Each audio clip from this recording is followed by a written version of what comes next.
Today, we learned the state auditor's office is now investigating Kentucky's Office of Medical Cannabis and how licenses were awarded.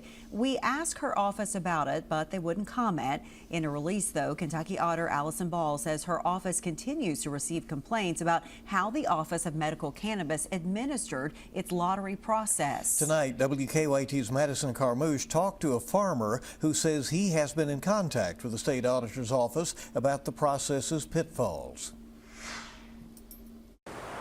So we just want answers.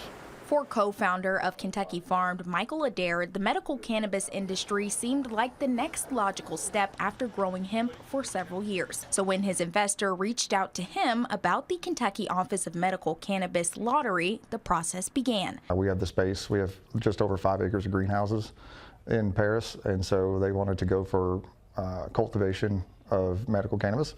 Adair says he and other farmers he knows began growing hemp because they believed this would offer them priority in Kentucky's medical cannabis sector. And I know that they can't give everyone a license or whatever, obviously, and play favoritism in a sense, but at the same time, don't tell people one thing, because the Kentucky hemp farmers and just farmers in general, people feel like they were bait and switched. Once he learned a majority of cultivators awarded licenses were not based in the Commonwealth, that's when Adair says he started his own research, which he later presented to Kentucky's Attorney General, Auditor, and Office of Medical Cannabis offices. And I'm not mad at the other people. There's plenty of people that game the system. They game the system. We're upset that the administration, the Office of Medical Cannabis, allowed it to happen.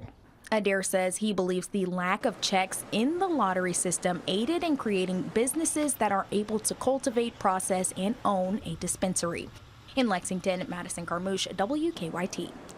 And today, Kentucky's Governor Andy Beshear responded to the audit. He says throughout the entire process, they were committed to transparency, which is why the lottery process was streamed live and online.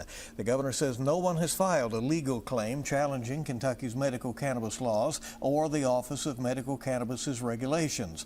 And he says those coming forward with concerns went through the full process and did not complain until after not being selected in the lottery.